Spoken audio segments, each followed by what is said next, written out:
大家好，我是安年，今天来讲《全职猎人》动画嵌合蚁篇第4期。拉莫特得知只有天赋高的嵌合蚁才能领悟人类这种奇怪能力后，野心瞬间膨胀了几百倍。他甚至幻想着自己能成为未来的王。就在拉莫特大做白日梦时，他突然感应到蚁穴深处传来了一股极其恐怖霸道的气场，吓得他魂不附体。那些狂妄的野心顿时烟消云散。王下3护卫之一猫女尼菲比特诞生了。比起那些丑陋的下层蚁，尼菲比特的外貌更趋近人类审美，漂亮得多。果然，哪怕是基因选择，实力也是和颜值绑定的。拉莫特不禁在想，王下护卫的实力都已经这么恐怖了，等王一诞生，拉莫特这点三脚猫功夫，连给王跪着舔脚的资格都没有。面对气场强大的尼菲比特，拉莫特二话没说，直接跪下了。猫女听到了他和佩奇的谈话，也对人类的能力产生了兴趣，拍了拍拉莫特，叫他到小房间里单独细谈。猫女一个摸头杀就把拉莫特的心征服了。去他丫的科尔特，他今后要当王下护卫的护卫。藏在尸体堆里的鲍库尔也被猫女的恐怖震碎了心肝。他见尼菲比特渐渐走远，心里刚松了一口气，猫女忽然停步回头，指着尸堆发问：那里面为何藏着一个活人？光感知能力这一块，猫女就远超拉莫特和佩吉，鲍库尔终究没能逃过一劫。猫女查阅了佩吉的图书馆，找到了一种控制生物大脑的办法。她现学现用，解剖鲍库尔的大脑，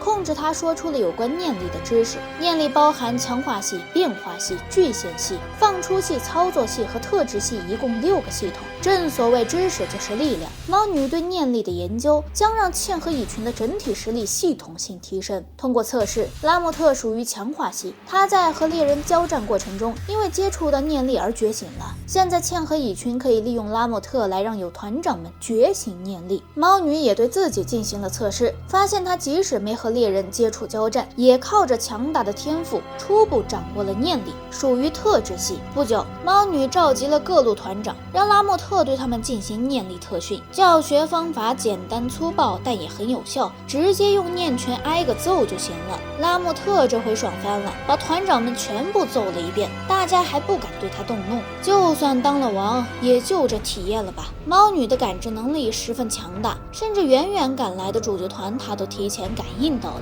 猫女将念力开发课的事交给佩吉监督，迫不及待地要展开诞生以来的第一战。在蚁群里，他鹤立鸡群，但和真正的猎人们对抗，王下护卫的含金量又有多少呢？猫女月下来袭，凯特远远感应到前方高能，他吓得赶紧让小杰和奇亚逃跑。刚刚还在清洗杂鱼，没想到突然蹦出个精英 BOSS， 敌人的强大超出想象。猫女超距离突袭，竟然一击就废了凯特一只胳膊。小杰见状怒火直冲天灵盖，当场念力爆发要跟猫女拼了。奇亚比他冷静得多，敏锐地察觉到敌我实力差距太大，硬刚一定会团灭，主角光环也罩不住。于是奇亚果断打晕要莽上去的小杰，扛起他就跑。凯特很欣赏奇亚的冷静判断，没错，跑得越远越好，他才能毫无顾虑地跟敌人拼命。出来吧，疯狂小丑！凯特抱着以命相搏的决意出击，然而小丑却有自己的想法，他准确地判断出猫女战斗力爆表，吓得变成了一把摸鱼武器。再说奇亚这边，他背着小杰连夜狂奔百里，天亮时终于赶回了国境线。安顿好小杰后，奇亚赶紧给凯特的队友打电话，将嵌合蚁的事告诉了大伙儿。凯特独自断后，凶多吉少啊！文泰让奇亚留在原地不要走动，他们带着增援部队正在火速赶来。文泰所言不假，奇亚挂了电话没等多久，一辆汽车就飞驰而来，车上下来3个人。奇亚仔细一瞧，来人吓了一大跳，猎人协会的会长尼特罗竟然亲自前来对付嵌合蚁。另外一名戴墨镜的大叔名叫莫老五，见面就开始嘲讽，说他们这帮小屁孩就该回家找妈妈。面对莫老五的嘲讽，奇亚连半句反驳的话都没有，因为他察觉到此人非同一般，身上的气比之前接触过的所有人都要恐怖得多，哪怕是小丑黄西索、哥哥伊尔迷，甚至尼特罗会长，这些赫赫有名的强者都无法战胜这位嘴臭的大叔。奇亚将将茜和蚁群的异变全部说出。诺布听完不以为然，认为奇亚在战斗中被吓破了胆，脑补夸大了敌人的实力。以他现在的状态，还是退出战斗回家养伤吧。这群自负实力强悍的老前辈，对刚从战场上逃出来的晚辈不是嘲讽就是轻蔑。虽说有不想让后辈送死的因素在，但终归显得有点不近人情。唯有尼托罗会长照顾了奇亚的感受，打还是不打，他让奇亚一伙自己选择。不过如果想打，他们眼下的实力肯定不够看。会长让他们向气服上的人发起挑战，如果挑战能成功，他们就有资格跟上会长他们去讨伐茜和蚁群。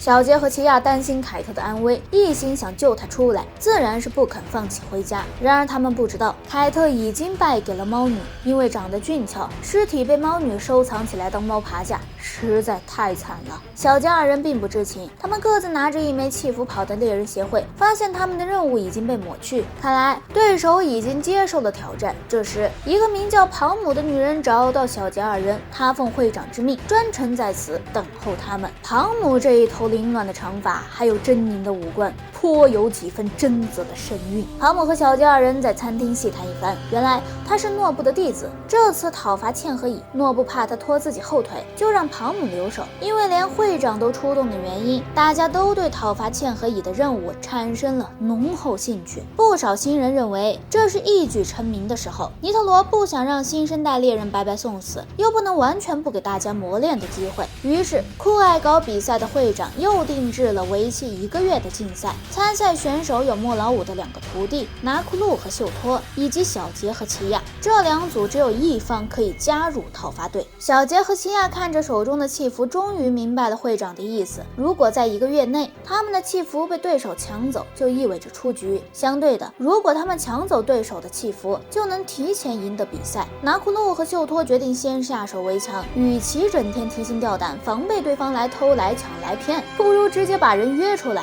光明正大的决斗。赢了的去打仗，输了的回家睡觉，也不用浪费1个月的时间了。拿库路在大街上拿着扩音器喊话时，被出门查探敌情的奇亚撞见，这要换小杰可能就上了，奇亚却冷静得多，怀疑对方有诈。他赶回餐厅和小杰商议对策。奇亚仔细分析，发现拿库路和秀托根本连他们的名字都不清楚，这2个二货当街喊话，反而暴露了自己的行踪。眼下的情况是敌明我暗，拿库路的实力又很强，至少小杰和奇亚目前联手也打不过。奇亚制定了作战计划，首先他们必须赶快提升基础实力，其次要摸清对手的能力，知己知彼，百战百胜。对奇亚的计划，小杰并不完全赞成。提升基础实力固然没错，但也不必非得摸清对手的能力，这样就可以锻炼他们的临场发挥和随机应变。毕竟他们要面对的真正敌人是能力未知的茜和蚁群，到时候可没有摸清敌人能力的机会。不管遇到任何局面，我们都要胜出才行，这样才能救出凯特啊！奇亚同意了小杰的话，作战计划什么的就这样拍板吧。不料小杰再次摇头，表示凯特可等不了1个月，他们要加快进度，必须在1周内变强。另一边，尼特罗会长已经赶到蚁穴外面，